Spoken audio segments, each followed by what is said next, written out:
After taking video production 2 with Dr. Mendoza, I've learned so much about myself and how to be critical and just how to look at the bigger picture of things, take a video, critique it, and make it better, which was something that I had never truly done before until this class because Dr. Mendoza had taught us how to truly go in and look at every single detail and make sure that everything lined up. And if it wasn't lined up, go back through and make sure that it did. Early on, I learned the importance of transitions because one of the first videos I didn't have any. And Dr. Mendoza told me that in order to make it look its best, you cannot have jump cuts. You have to have some sort of transition in there so that it can go from scene to scene, which as I paid more attention to movies, I noticed how much they have transitions, which was something I never even noticed before.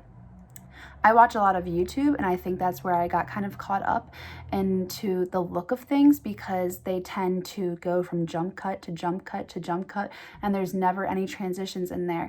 And so I learned that to be a professional video editor, that's what you have to do. I also learned the importance of music and knowing when and when not to have it and when to have the volume high versus low or where you need to have it depending on the sound that your video is putting out. Maybe you have some voices in there. So I definitely learned the importance of that and what a difference it can make when you have a really great sound versus a really awful sound and the mood you want to put off to your audience.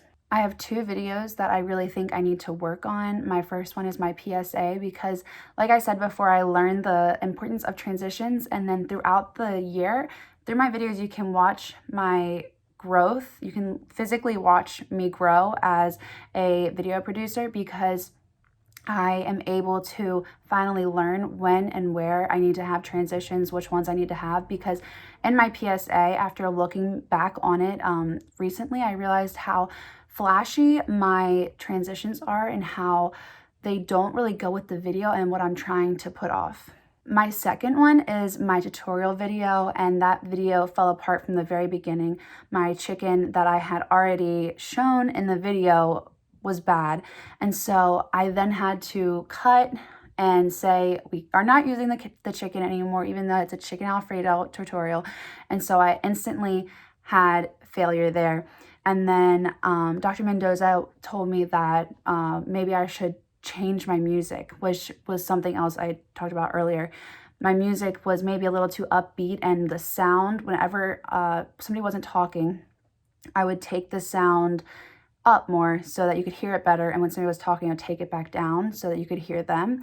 And going back and forth, it's not appealing to the ear, and it's definitely not appealing to somebody who is trying to watch a professional video on how to do something. They don't want to hear all of that. My favorite video that I got to do was my haiku video, and that was definitely the one I struggled with most because I took 5 minutes worth of film and I only could use 17 seconds.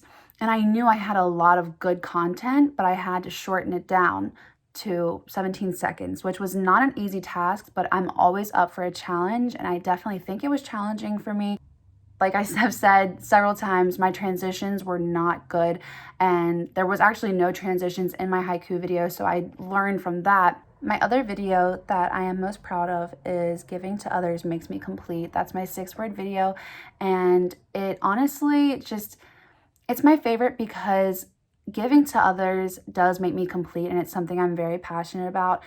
Yes, it was an early on video, and it definitely has so much work. Like I've said before, transitions, music, there was so many things that I definitely, going back now, I could fix.